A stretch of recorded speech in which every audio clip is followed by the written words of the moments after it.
नमस्कार दोस्तों, मैं ठाकरा राम आपके अपने चैनल इंग्लिश वाले सर में आपका स्वागत करता हूं।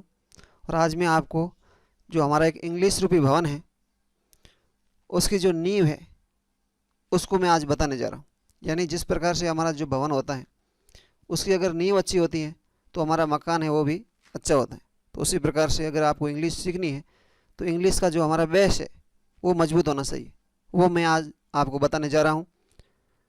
तो आप इस वीडियो को लास्ट तक पूरा ज़रूर देखें। हो सकता है कि इस वीडियो थोड़ा सा आपको डिफ़िकल्ट भी लग सकता है, क्योंकि इसके अंदर जो कुछ वर्ड्स होंगे वो आप पहली बार सुनेंगे। तो आप धैर्य बनाए रखें। अगर आपको कुछ समझ में नहीं आ रहा है, कोई शब्द के बारे में पता नहीं चल रहा है, तो आप कमेंट करके मुझे पूछ सकते हैं। अगर एक बार से आपको समझ में नहीं आए तो वीडियो को 2 बार देखें, 3 बार देखें, बार बार देखें, तो आपको वो सभी समझ में आ जाएंगे। और आपने अभी तक हमारे चैनल को सब्सक्राइब नहीं किया है तो ज़रूर कर लें, और वीडियो को अधिक से अधिक शेयर करें, लाइक करें और कमेंट करें, ताकि देश के प्रत्येक कोने में ये वीडियो जाए और जो लोग इंग्लिश को सीखना चाहते हैं उन स्टूडेंट्स के लिए जो कोचिंग की भारी भरकम फीस को नहीं चुका पाते हैं वहाँ तक पहुँच सकें। इसलिए आप वीडियो को अधिक से अधिक लाइक और शेयर ज़रूर करें। चलिए आज की क्लास शुरू करते हैं। तो इंग्लिश के अंदर पहले हमने बताया था पिछली क्लास में कि सबसे पहली बात है, सबसे पहले हम लेटर के बारे में बात की थी। लेटर सबसे छोटी इकाई क्या थी? लेटर, जो कि इंग्लिश के अंदर 26 है। उनमें से 5 है वो वोवेल्स हैं, ए ई आई ओ यू, और शेष जो 21 है वो कंसोनेंट्स है। और फिर लेटर और लेटर के मिलने से वर्ड बनता है, जैसा कि मैंने पहले भी वीडियो में बताया था। जैसे यहाँ पर लिखा हुआ है जी और ओ, गो का मतलब होता है जाना, तो यहाँ पर यह एक वर्ड है। लेकिन अगर आप इसी को उल्टा लिख दें ओ और जी, तो ये एक वर्ड नहीं होगा, क्योंकि वर्ड के होने के लिए 2 लेटर ही होना जरूरी नहीं है, बल्कि उसका कुछ सेंस भी निकलना चाहिए, उसका कुछ अर्थ निकलना चाहिए, तभी वो वर्ड कहलाएगा। और अपवाद स्वरूप कुछ एक लेटर के भी वर्ड है, जैसे कि ये आई है, इसमें एक ही लेटर है लेकिन ये भी वर्ड है। तो परिभाषा ये है कि 2 या 2 से अधिक लेटर जब मिलेंगे तो उनसे वर्ड बनेगा और उसका कोई सेंस निकलना चाहिए। 2 लेटर के मिलने से जो वर्ड बनता है उसका कोई सेंस निकलना चाहिए, अर्थ होना चाहिए, तभी वो वर्ड कहलाएगा, नहीं तो वर्ड नहीं कहलाएगा। अब हमें इंग्लिश बोलने के लिए, लिखने के लिए, समझने के लिए किसकी आवश्यकता होगी? केवल वर्ड से तो, अकेले वर्ड से तो नहीं होगा, तो हमें ग्रुप ऑफ वर्ड्स की आवश्यकता होगी, यानी शब्दों के समूह की आवश्यकता होगी, जिससे हम सेंटेंस बना सकें। सेंटेंस का मतलब होता है वाक्य। तो वाक्य के बारे में मैं आने वाले वीडियो में बताऊंगा। आज मैं केवल आपको वर्ड के बारे में बताऊंगा। वर्ड को अच्छी तरीके से समझें, उसका प्रयोग कैसे करें, इसके बारे में मैं आपको आज की वीडियो में बताऊंगा। तो वर्ड को समझने के लिए हमें उसको 3 बातें हमें ध्यान रखनी होगी। सबसे पहला है कि कोई भी वर्ड होता है उसका स्वभाव क्या है, यानी वो आदतन क्या है। दूसरी, उसकी पोजीशन क्या है, यानी वाक्य में उसका प्रयोग कहाँ हुआ है, वो वर्ब के पहले आया है या बाद में आया है। तीसरा, वो फंक्शन क्या कर रहा है, यानी वो सब्जेक्ट है, वर्ब है, ऑब्जेक्ट है, क्या है। तो इसके बारे में हमें पता करने के लिए पूरा इसको देखना होगा। तो इंग्लिश में जो कोई भी सेंटेंस बनता है तो उसका स्ट्रक्चर है वो SVO होता है, यानी सबसे पहले सब्जेक्ट आता है, उसके बाद में वर्ब आती है और फिर ऑब्जेक्ट आता है। सब्जेक्ट है वो कौन बनता है? सब्जेक्ट या तो नाउन होता है या प्रोनाउन होता है। नाउन का मतलब है नाउन का इक्विवेलेंस, नाउन के समकक्ष। नाउन के समकक्ष कौन होते हैं? जैसे कि इन्फिनेटिव है, जिरंड है, फ्रेज है और क्लॉज है। इनके बारे में मैं आगे आपको समझाऊंगा। अभी तक केवल आप इतना ही याद रखें कि ये भी सब्जेक्ट या ऑब्जेक्ट बनते हैं। ये नाउन के समकक्ष हैं, और नाउन है वो सब्जेक्ट या ऑब्जेक्ट, तो ये भी सब्जेक्ट या ऑब्जेक्ट बनेंगे। तो ये ध्यान रखें। वर्ब, वर्ब का मतलब होता है एक्शन, जिसके अंदर कोई काम होता है। और किसी भी सेंटेंस बनने के लिए सबसे जो नेसेसरी बात है वो वर्ब है। कोई भी सेंटेंस है उसमें वर्ब है वो अवश्य होती है। तो केवल आपको वर्ब को अच्छी तरीके से समझना है। वर्ब बहुत ही जरूरी है, बिना वर्ब के वाक्य नहीं बन सकता है। तो यहाँ पर आप देख रहे हैं गो, एक वर्ड ही है लेकिन ये वर्ब है, और इसका मतलब होता है गो यानी जाओ। तो यहाँ पर ये सेंटेंस हो गया है क्योंकि इसका सेंस निकल रहा है। और यहाँ पर यू है, ये इंपरेटिव सेंटेंस है जो कि V1 से शुरू होते हैं। और यहाँ पर ये इनका जो सब्जेक्ट है वो यू माना जाता है, लेकिन वो छिपा रहता है, हिडन रहता है, यूज में नहीं होता है, लेकिन वो माना जाता है। तो सब्जेक्ट और वर्ब है वो किसी भी सेंटेंस में ज़रूरी होते हैं, ऑब्जेक्ट हो या ना हो। आगे कम्प्लीमेंट है या एडवर्ब है वो ज़रूरी नहीं होते हैं, एडजेक्टिव वगैरह, लेकिन सब्जेक्ट वर्ब और। नेक्स्ट आप देखिए कि जो part of speech, part of speech का मतलब होता है शब्द भेद। यानी इंग्लिश के अंदर कोई भी वर्ड है उसको हम एक नाम देंगे। इंग्लिश में कोई भी वर्ड है, लेटर के बाद में वर्ड बनेगा और हम उस वर्ड को कोई भी नाम देंगे, वो इन 8 में से एक नाम होगा। कोई भी शब्द है उसके ये 8 में से एक नाम जरूर होगा। या तो वो नाउन होगा, नाउन का मतलब होता है संज्ञा, या प्रोनाउन होगा, प्रोनाउन का मतलब होता है सर्वनाम, या एडजेक्टिव, एडजेक्टिव का मतलब होता है विशेषण, या वर्ब, वर्ब का मतलब होता है क्रिया, या एडवर्ब क्रिया विशेषण, या प्रीपोजिशन कारक, या कंजक्शन संयोजक, या इंटरजेक्शन विस्मयबोधक। तो 8 में से उसका एक न एक नाम होगा। तो आपको यही समझना है, पार्ट ऑफ स्पीच का तात्पर्य है कि कोई भी वर्ड है उसका नाम क्या है, वर्ड को नाम दिया गया है वही है बस पार्ट ऑफ स्पीच। कोई भी शब्द है इंग्लिश का उसको वो 8 में से एक जरूर होगा। यहाँ पर आप देख रहे हैं जैसे कि ये संज्ञा है, सर्वनाम है और विशेषण है, ये तीनों ही अगर वर्ब और ऑब्जेक्ट से पहले आते हैं, यानी पहले आते हैं, तो इस समय ये क्या कहलाते हैं, सब्जेक्ट। नाउन, प्रोनाउन और विशेषण जब वर्ब या ऑब्जेक्ट से पहले आते हैं, यानी वर्ब आएगी और वर्ब के बाद में ऑब्जेक्ट होगा, जैसा कि पहले मैंने आपको बताया था कि इसका सूत्र होता है SVO, यानी सबसे पहले क्या आएगा, सब्जेक्ट, और फिर होगी वर्ब और फिर ऑब्जेक्ट। तो वर्ब और ऑब्जेक्ट से पहले आएगा सब्जेक्ट होगा, तो ये नाउन, प्रोनाउन और एडजेक्टिव क्या बनेंगे, सब्जेक्ट बनेंगे। उस समय वो वर्ब से पहले आएंगे, और जब वो वर्ब के बाद में आएंगे, सब्जेक्ट और वर्ब से बाद में आएंगे, उस समय वो ऑब्जेक्ट कहलाएंगे। क्या कहलाएंगे, ऑब्जेक्ट। समझ में आ गया। और एडजेक्टिव होता है वो जो कि हमेशा नाउन के साथ में यूज होता है। नाउन, नाउन के पहले आता है। किसके पहले, नाउन के पहले ये आता है, यानी ये नाउन पर निर्भर करता है। प्रोनाउन के साथ में एडजेक्टिव नहीं आ सकते हैं, नाउन के साथ में आता है। फिर है ये एडवर्ब क्रिया विशेषण, ये वर्ब पर निर्भर करता है। किसके ऊपर, वर्ब के ऊपर। तो अब आपको समझ में आ गया होगा कि नाउन, प्रोनाउन, एडजेक्टिव ये तीनों ही वो सब्जेक्ट के रूप में आते हैं और ऑब्जेक्ट के रूप में आते हैं। इनका काम क्या होता है, या तो वो सब्जेक्ट बनते हैं या ऑब्जेक्ट बनते हैं। जब वो वर्ब से पहले आएंगे तो उस समय वो सब्जेक्ट कहलाएंगे, और जिस समय वो वर्ब के बाद में आएंगे उस समय वो ऑब्जेक्ट कहलाएंगे। नेक्स्ट, तो पहला ही था नाउन। पार्ट ऑफ स्पीच का पहला भाग क्या था, नाउन। नाउन का मतलब होता है संज्ञा। Noun is a naming words, it is the name of person, place, thing, animal. यानी नाउन क्या है, नाउन एक नेमिंग वर्ड्स है, यानी नाम है किसी भी वस्तु का, किसी भी स्थान का, किसी भी जानवर का, किसी भी व्यक्ति का जो हम नाम देते हैं वही नाउन है। यानी आपको कोई भी ऑब्जेक्ट दिखाई दे रहा है, उसको आप जिस नाम से पुकारते हैं उसका वो नाम ही है, वो संज्ञा है। वस्तु है वो संज्ञा नहीं है, उसका नाम। तो व्यक्ति का, वस्तु का, स्थान का और जानवर का या किसी आइडिया का जो नाम है वो संज्ञा कहलाता है। फॉर एग्जाम्पल मनीषा, राम, ये क्या है, मनीषा और राम क्या है, व्यक्ति के नाम है। मनीषा और राम है वो व्यक्ति के नाम है, तो ये नाउन हो गया। राजस्थान, बाड़मेर, तो ये क्या है, ये स्थान के नाम है, तो ये भी संज्ञा है। पेन और बुक ये वस्तु है, तो वस्तु का नाम भी क्या हो गया, संज्ञा। काऊ और डॉग, काऊ और डॉग क्या है, एनिमल, तो ये भी क्या है, नाउन। तो फिर हम नाउन का पता कैसे करें, उसको फाइंड आउट कैसे करें, यानी कैसे पता लगाएं कि ये नाउन है या नहीं है। तो उसके दो तरीके हैं। पहला तरीका है कि उसकी आपके मस्तिष्क के अंदर पिक्चर बननी चाहिए। पिक्चर बनती है, तस्वीर बनती है दिमाग के अंदर, इसका मतलब वो नाउन है। जैसे कि आप देख रहे हैं यहाँ पर, जैसे देख रहे हैं आप यहाँ पर स्वीट, SWEET, स्वीट का मतलब क्या होता है, मीठा। तो मीठे की आपको कोई तस्वीर बनी दिमाग में, कुछ भी नहीं बनी, तो इसका मतलब ये नाउन नहीं है। लेकिन यहाँ पर ये लिखा हुआ है स्वीट्स, और स्वीट्स का मतलब क्या होता है, मिठाई। क्या होता है, मिठाई। तो आपके दिमाग के अंदर मिठाई की तस्वीर बन गई होगी। तो इसका मतलब वो मिठाई है, वो क्या है, नाउन है, ठीक है ना, यानी उसकी पिक्चर बननी चाहिए। लेकिन कुछ आइडिया होंगे जिनकी पिक्चर नहीं बनेगी, तो उनके लिए आपको एक दूसरा तरीका है, सिस्टमेटिक वे, वो आपको अपनाना होगा।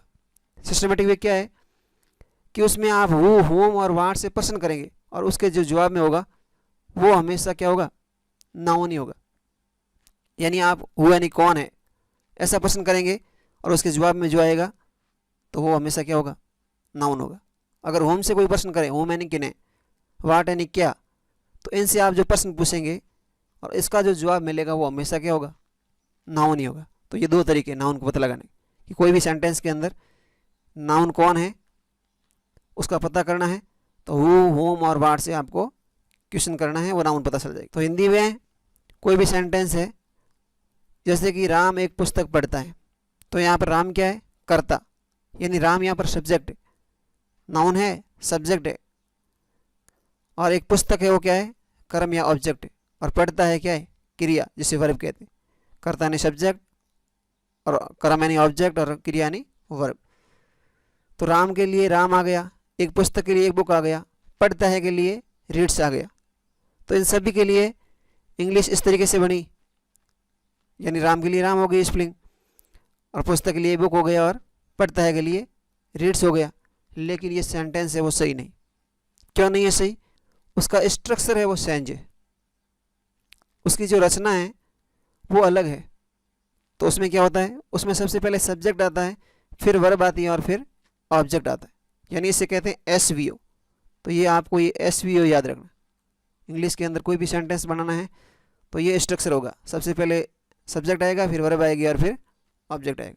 तो यहाँ पर सब्जेक्ट कौन है, राम, यानी पुस्तक कौन पढ़ता है, पुस्तक कौन पढ़ता है, book, who reads a book, एक पुस्तक कौन पढ़ता है, तो हु का जवाब क्या आया, राम पढ़ता है।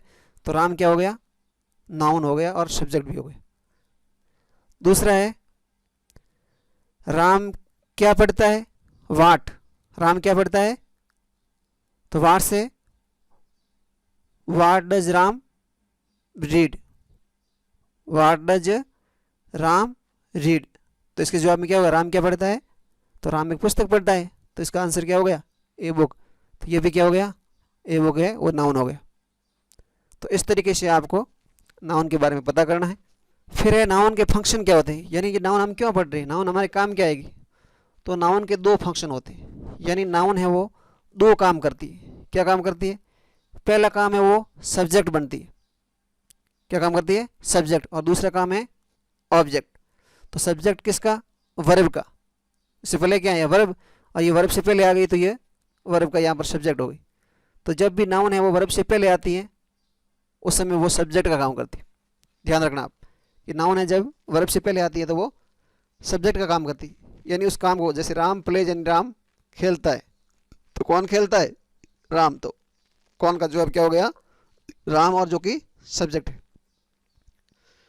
तो यहाँ पर ये ऑब्जेक्ट का काम कर रही है। टीच स्टूडेंट्स, विद्यार्थियों को पढ़ाओ, तो यहाँ पर टीच क्या है, वर्ब, और स्टूडेंट्स क्या है, ऑब्जेक्ट। तो यहाँ पर स्टूडेंट्स क्या है, नाउन है, और काम क्या कर रहे हैं, ऑब्जेक्ट का। तो नाउन क्या काम करती है, नाउन दो काम करती है, एक तो वो सब्जेक्ट बनती है और एक ऑब्जेक्ट। ऑब्जेक्ट किसका बनेगी, एक तो वर्ब का बनेगी, एक प्रीपोजिशन का बनेगी। तो यहाँ पर फॉर स्टूडेंट्स, विद्यार्थियों के लिए, और फॉर क्या है, प्रीपोजिशन। तो प्रीपोजिशन के लिए ये सब्जेक्ट ऑब्जेक्ट है, तो ये प्रीपोजिशन का ऑब्जेक्ट है। तो नाउन के दो ही काम होंगे, या तो वो सब्जेक्ट बनेगी तो वो वर्ब से पहले आएगी, और ऑब्जेक्ट बनेगी तो वर्ब के बाद में आएगी। यहाँ पर टीच वर्ब है तो वर्ब के बाद में आई, और यहाँ पर पहले वर्ब है और वर्ब के पहले आया।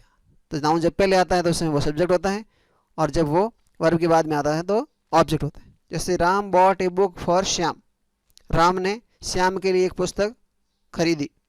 तो यहाँ पर राम क्या है, सब्जेक्ट, और है क्या, नाउन।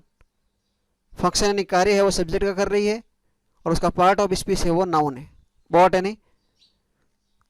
है वो वर्ब है, और ए बुक है वो ऑब्जेक्ट है, ऑब्जेक्ट का फंक्शन कर रही है नाउन। और फॉर है वो प्रीपोजिशन है, और श्याम है वो ऑब्जेक्ट है, और किसका ऑब्जेक्ट है, प्रीपोजिशन का। तो ये आपके नाउन के फंक्शन हो गए। तो आपको समझ में आ गया होगा। फिर है प्रोनाउन यानी सर्वनाम। Words which are used in place of nouns are called pronouns, यानी वे शब्द जो संज्ञा के स्थान पर आते हैं उनको प्रोनाउन कहा जाता है। तो इंग्लिश के अंदर 3 पर्सन होते हैं, फर्स्ट पर्सन, सेकंड पर्सन और थर्ड पर्सन। फर्स्ट पर्सन का मतलब है बोलने वाला, वक्ता, जिसे स्पीकर कहते हैं। जिसे बोलता कौन है? आई और वी बोलते हैं। आई यानी मैं और वी यानी हम। या तो मैं बोलता हूँ या हम बोलते हैं।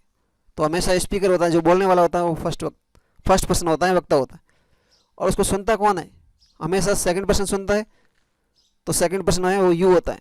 आप या तुम हमेशा वही सुनते हैं, तो इसको बोलते हैं लिसनर। और थर्ड पर्सन कौन होता है?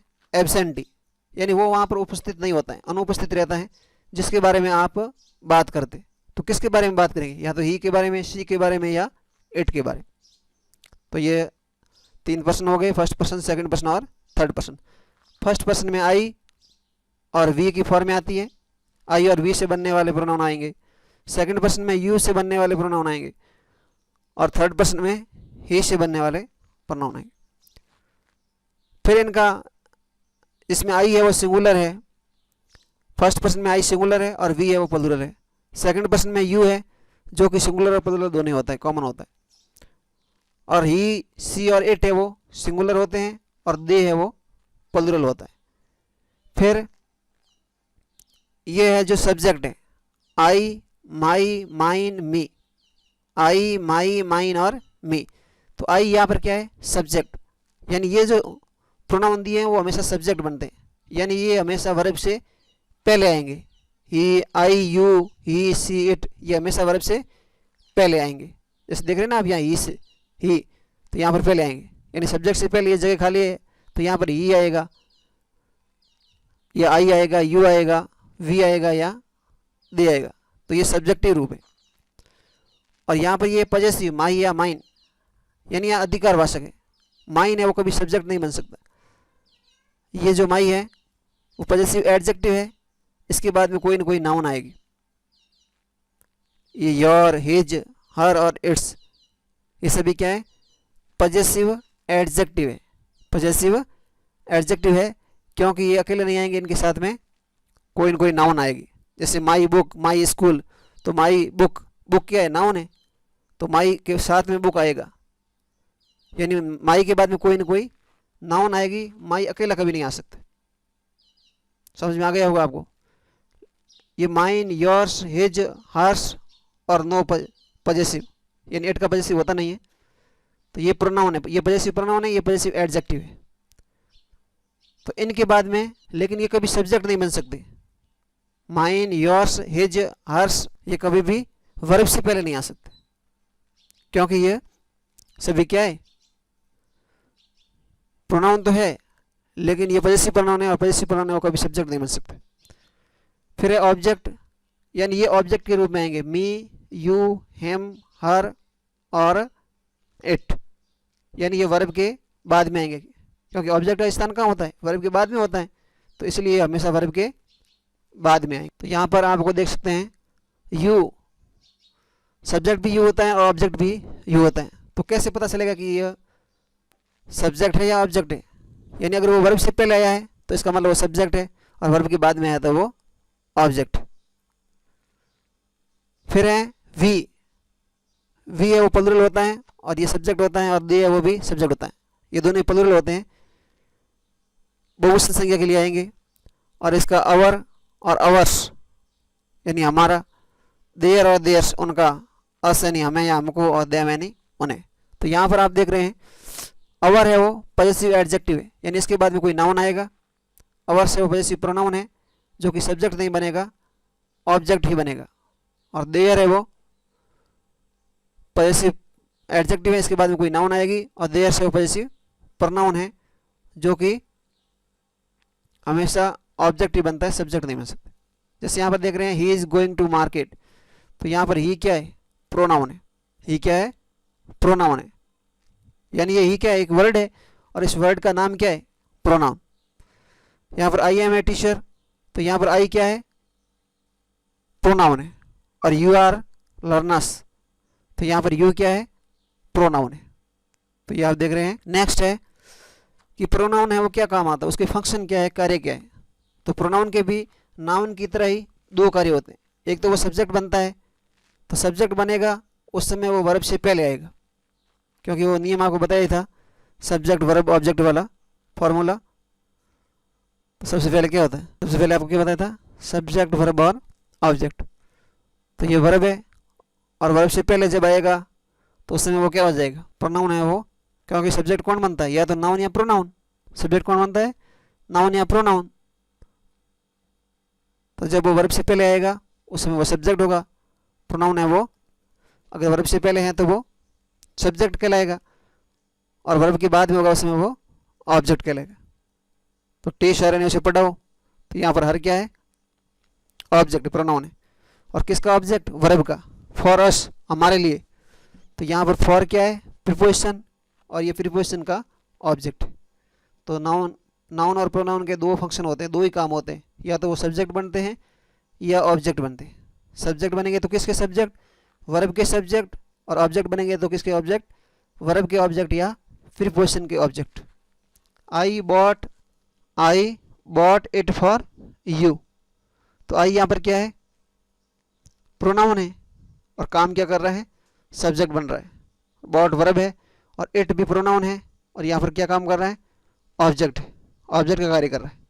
और यहाँ पर फॉर क्या है, प्रीपोजिशन, और यह प्रीपोजिशन का ऑब्जेक्ट, यू है वो प्रीपोजिशन का ऑब्जेक्ट है क्या, प्रोनाउन। तो बस दो ही बात ध्यान रखनी है आपको, SVO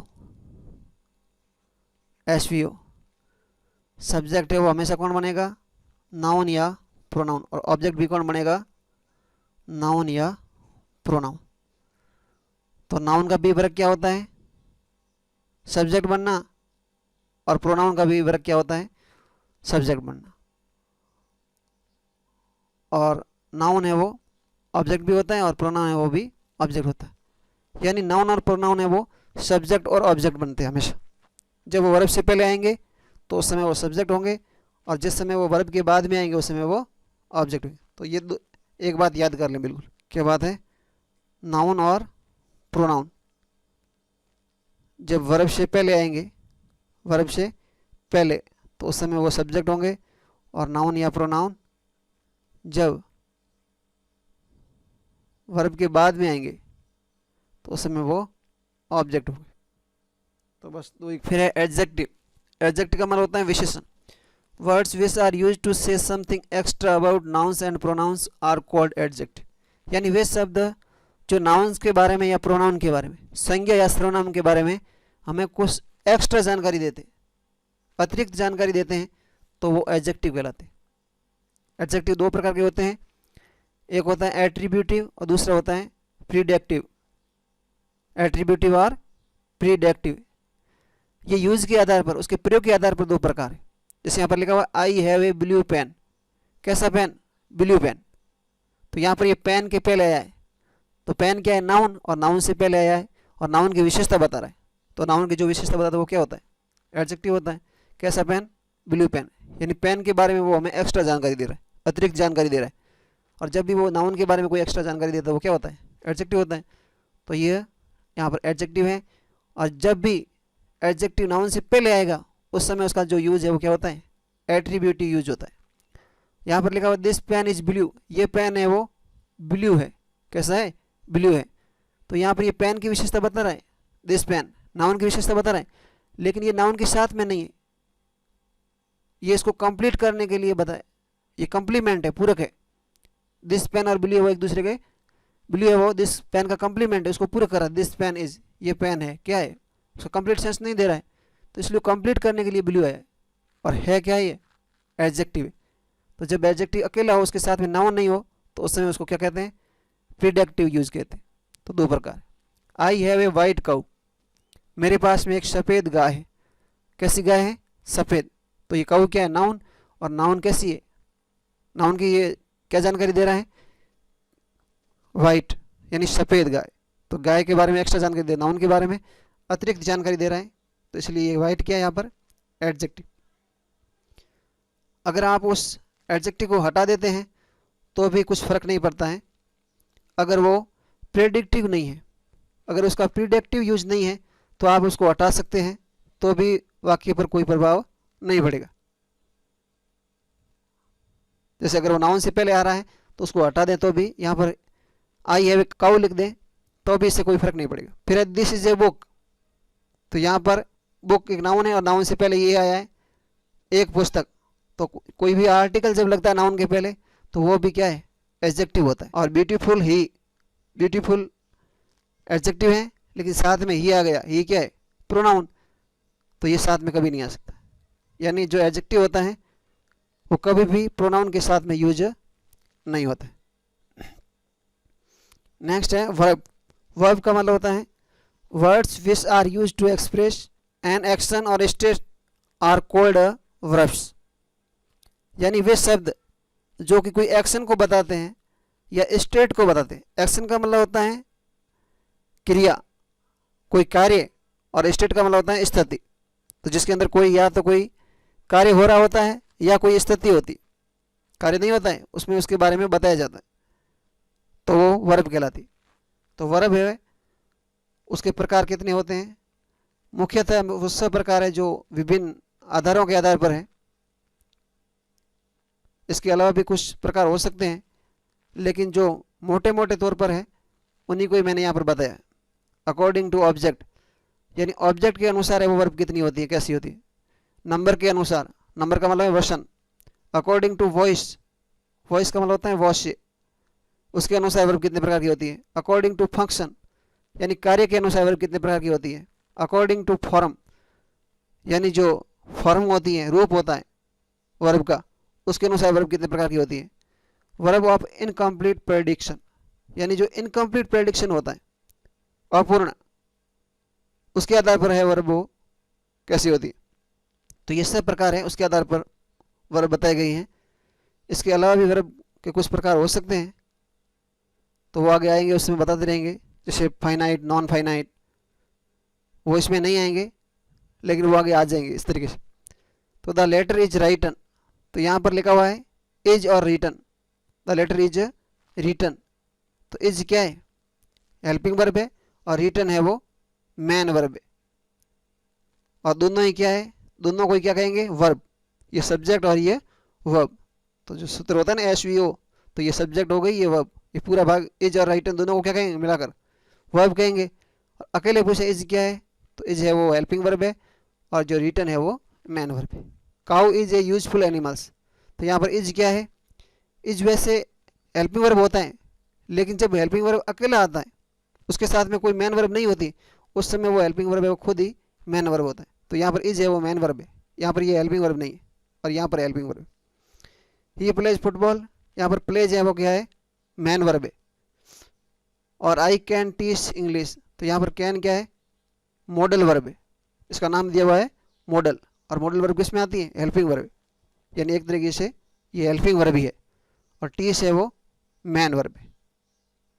next, verb according to object, यानी ऑब्जेक्ट के अनुसार है वो वर्ब कितने प्रकार की होती है। तो ऑब्जेक्ट के अनुसार है वो वर्ब 3 प्रकार की होती है। एक होती है ट्रांजिटिव वर्ब, इंट्रांजिटिव वर्ब और डी ट्रांजिटिव वर्ब। इंट्रांजिटिव का मतलब, ट्रांजिटिव का मतलब होता है सकर्मक क्रिया, जो आपने हिंदी में पढ़ी होगी, सकर्मक और अकर्मक, द्विकर्मक। सकर्मक का मतलब है कि जिस वर्ब के बाद में ऑब्जेक्ट की आवश्यकता होती है, यानी जो वर्ब अपने बाद में ऑब्जेक्ट लेती है वो हमेशा क्या होती है, सकर्मक क्रिया। जैसे ये वर्ब है और वर्ब के बाद में क्या आएगा, ऑब्जेक्ट। और ऑब्जेक्ट कौन होता है, नाउन और प्रोनाउन होता है, जो कि मैंने पहले ही आपको बताया है। और अकर्मक में वर्ब के बाद में नो ऑब्जेक्ट, यानी वर्ब के बाद में कोई ऑब्जेक्ट नहीं आएगा, वो क्या होगी, अकर्मक क्रिया। अकर्मक जिसमें कर्म ही नहीं है, और सकर्मक में कर्म होता है, ऑब्जेक्ट होता है, कर्म का मतलब ऑब्जेक्ट। और द्विकर्मक में 2 ऑब्जेक्ट होते हैं, वर्ब के बाद में डबल ऑब्जेक्ट होते हैं, उसको बोलते हैं डी ट्रांजिटिव, द्विकर्मक। ये ट्रांजिटिव है उसको मोनो ट्रांजिटिव वर्ब भी बोलते हैं, यानी एक ही वर्ब होती है तो इसलिए मोनो भी बोलते हैं उसको। तो यहाँ पर ऑब्जेक्ट 2 प्रकार के होंगे, इनडायरेक्ट ऑब्जेक्ट और डायरेक्ट ऑब्जेक्ट। इनडायरेक्ट होता है वो लिविंग होता है, लिविंग का मतलब जीवित, सजीव। और डायरेक्ट ऑब्जेक्ट का मतलब है नॉन लिविंग, यानी वो निर्जीव होगा, लिविंग होगा वो हमेशा होम का जवाब होता है, होम यानी किसे, तो वो होम से आप जो प्रश्न करेंगे तो उसके जवाब में आएगा वो हमेशा लिविंग होगा। और वाट से जो प्रश्न करेंगे उसके जवाब में जो आएगा वो हमेशा नॉन लिविंग होगा। जैसे कि मी है या हिम है, ये क्या है, किसके लिए यूज होते हैं, व्यक्तियों के लिए यूज होते हैं, तो ये क्या है, इनडायरेक्ट ऑब्जेक्ट होंगे। जो व्यक्तियों के लिए यूज होते हैं उसको बोलते हैं इनडायरेक्ट ऑब्जेक्ट, और जो वस्तुओं के लिए आते हैं उनको बोलते हैं डायरेक्ट ऑब्जेक्ट। और जो इनडायरेक्ट ऑब्जेक्ट होता है वो वाक्य में पहले आता है, पहले इनडायरेक्ट आता है उसके बाद में डायरेक्ट आता है। डायरेक्ट को आप पहले भी यूज कर सकते हैं लेकिन पहले है वो इनडायरेक्ट आता है। आई टीच यू, मैं तुम्हें पढ़ाता हूँ, मैं तुम्हें पढ़ाता हूँ, मैं किसे पढ़ाता हूँ, होम, होम से जवाब किया तो यहाँ पर ये होम का जवाब है, ये यू है जो कि ऑब्जेक्ट है, और यहाँ पर ये जो टीच है वो सकर्मक क्रिया है। कैसी वर्ब है, वीटी ट्रांजिटिव वर्ब है। क्यों, क्योंकि वर्ब के बाद में ये ऑब्जेक्ट आया, तो जब भी वर्ब के बाद में क्या है ऑब्जेक्ट आएगा तो वो वर्ब कैसी होगी, वीटी, यानी वो ट्रांजिटिव वर्ब है। वैसे ये मेन वर्ब है, लेकिन अपन यहाँ पर ऑब्जेक्ट के आधार पर ही वर्ब की बात कर रहे हैं, केवल दो की बात करें, ट्रांजिटिव है या इनट्रांजिटिव या डी ट्रांजिटिव, केवल इतने की बात करें, इसलिए इस समय जिस वर्ब के बाद में ऑब्जेक्ट होता है वो क्या होती है, ट्रांजिटिव वर्ब होती है। आई टीच, तो इसके बाद में ऑब्जेक्ट नहीं है, तो यहाँ पर ये टीच है वो क्या हो गया, कैसी वर्ब हो गई, इनट्रांजिटिव। तो एक ही वर्ब है वो ट्रांजिटिव भी हो सकती है और इनट्रांजिटिव भी हो सकती है, वो इसके ऊपर डिपेंड करता है कि उसके बाद में ऑब्जेक्ट है या नहीं। कुछ वर्ब ऐसी होती हैं जो दोनों ही होती हैं, ट्रांजिटिव भी होती है और इनट्रांजिटिव भी होती है, और कुछ वर्ब ऐसी भी होती हैं जो केवल इनट्रांजिटिव ही होती है। Birds fly in the sky, तो यहाँ पर बर्ड्स है वो नाउन है और सब्जेक्ट है, और फ्लाई है वो वर्ब है, और इन द स्काई ये ऑब्जेक्ट नहीं है, इन द स्काई वो ऑब्जेक्ट नहीं है, क्योंकि ये वेयर का जवाब है। पक्षी आकाश में उड़ते हैं, पक्षी कहाँ उड़ते हैं, ये वेयर का जवाब है, और जो वेयर का जवाब होता है वो एडवर्ब होता है, नाउन नहीं होता है। तो यहाँ पर ये इन द स्काई वो नाउन नहीं, तो इसलिए यह कैसी वर्ब हो गई, इनट्रांजिटिव वर्ब, क्योंकि इसके बाद में ऑब्जेक्ट है ही नहीं, और जिस वर्ब के बाद में ऑब्जेक्ट नहीं होता है वो इनट्रांजिटिव वर्ब होती है।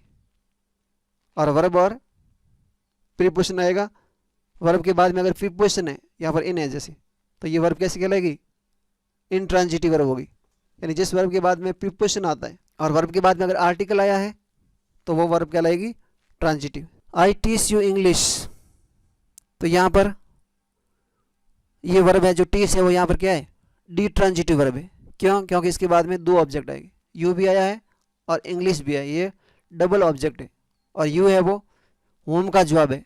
आई टीच यू, मैं तुम्हें पढ़ाता हूँ, मैं किसे पढ़ाता हूँ, तो तुम्हें या आपको, तो होम का जवाब है वो क्या होगा, ऑब्जेक्ट होगा, और कैसा ऑब्जेक्ट होगा, इनडायरेक्ट ऑब्जेक्ट। व्यक्तियों के लिए आता है वो इनडायरेक्ट, क्या पढ़ाता हूँ, इंग्लिश, और वाट का जवाब होगा वो क्या होगा, वो हमेशा डायरेक्ट ऑब्जेक्ट होगा और नॉन लिविंग होगा। फिर है verb according to number, number के अनुसार वर्ब है वो दो प्रकार की होती है, एक सिंगुलर होती है और एक प्लूरल होती है।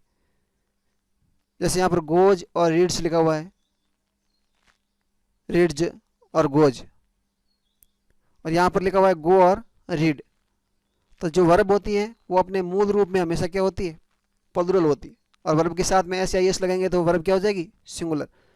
और नाउन के लिए वो उल्टा होता है, नाउन है वो हमेशा क्या होता है, सिंगुलर होता है, और उसमें आप एस या एस जोड़ते हैं तो वो प्लूरल बनता है। तो ये ध्यान रखना आप, नाउन और वर्ब में आप कहीं कन्फ्यूज ना हो जाए।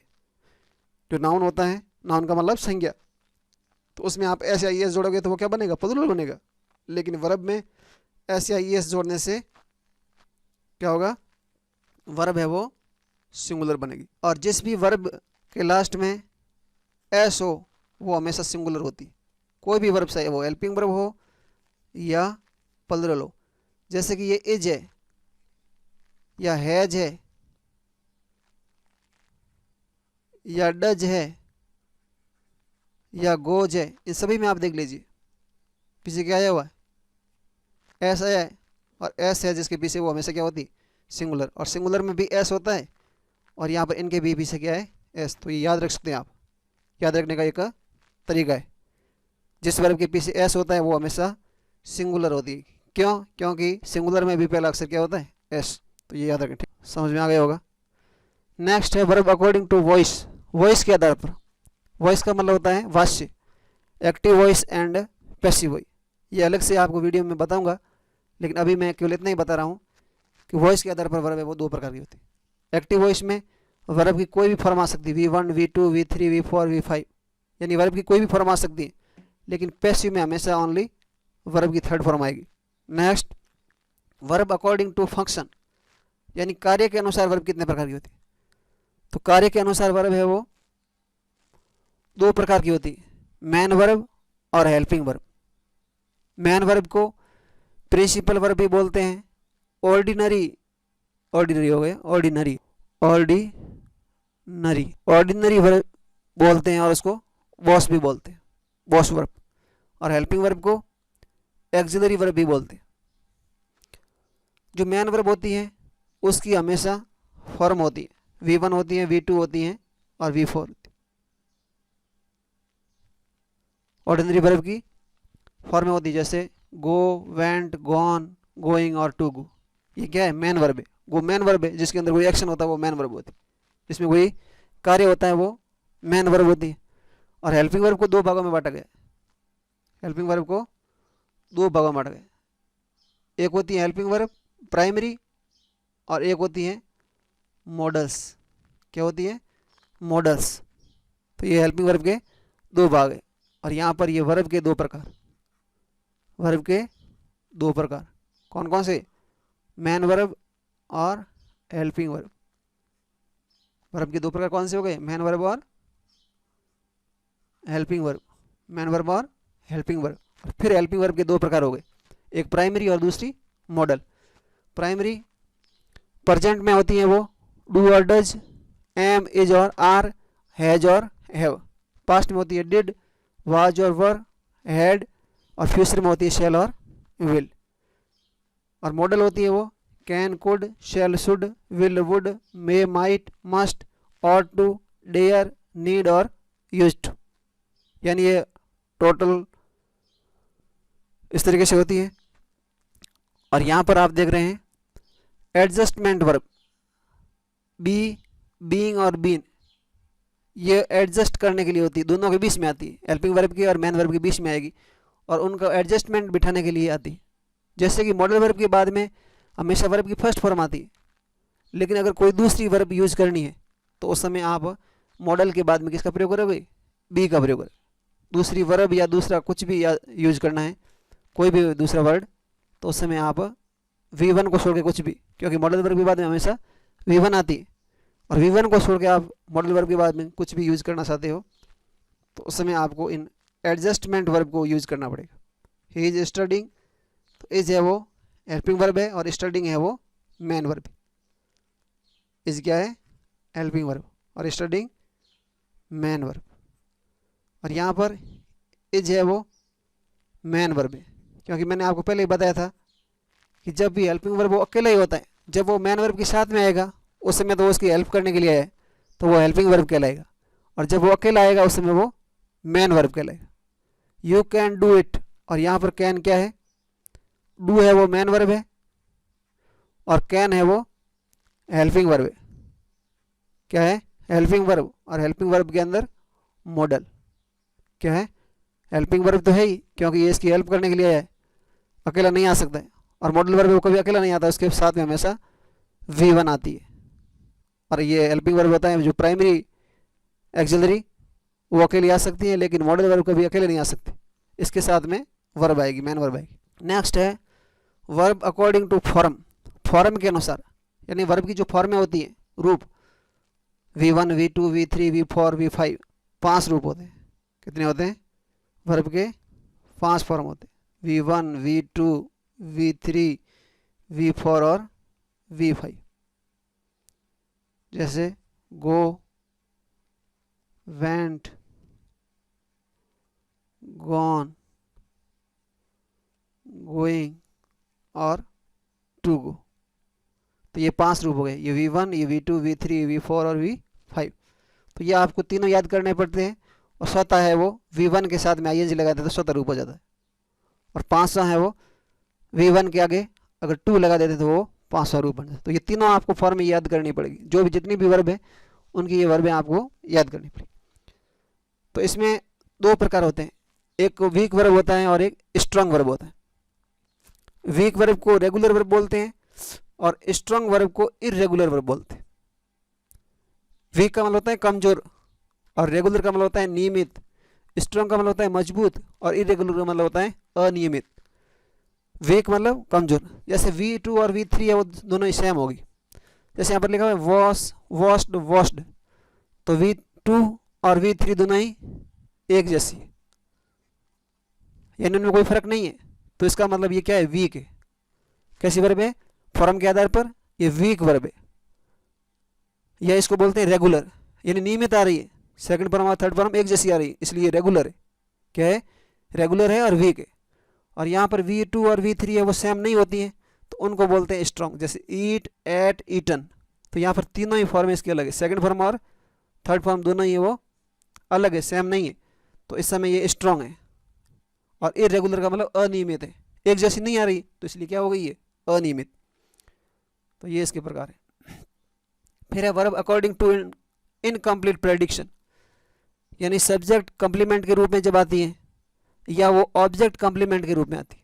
सब्जेक्ट कंप्लीमेंट का मतलब है जब सब्जेक्ट है वो पूर्ण नहीं हो रहा है, सब्जेक्ट का पूरा अर्थ नहीं निकल रहा है, उसके अर्थ को पूर्ण करने के लिए जब किसी एडजेक्टिव या नाउन का प्रयोग किया जाता है। जैसे सी इज ए डॉक्टर, तो यहाँ पर ये डॉक्टर क्या है, डॉक्टर नाउन है, लेकिन है ये क्या, कंप्लीमेंट है।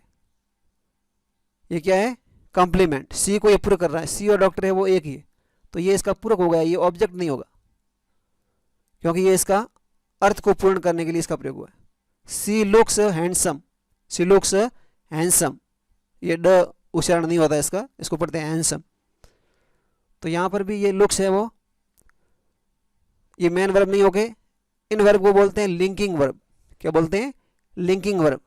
जैसे वहाँ पर इज था, हेल्पिंग वर्ब था, लेकिन वहाँ पर वो अलग काम कर रहा था इसलिए हेल्पिंग वर्ब था, लेकिन यहाँ पर ये इसके बारे में ही जानकारी दे रहा है, यानी सब्जेक्ट जो है इसके बारे में उसके अर्थ को पूर्ण करने के लिए आ गई है नाउन या एडजेक्टिव आ रहा है। ये डॉक्टर नाउन है और हैंडसम है वो एडजेक्टिव। तो इस लिंकिंग वर्ब के बाद में क्या आता है, नाउन या एडजेक्टिव आता है।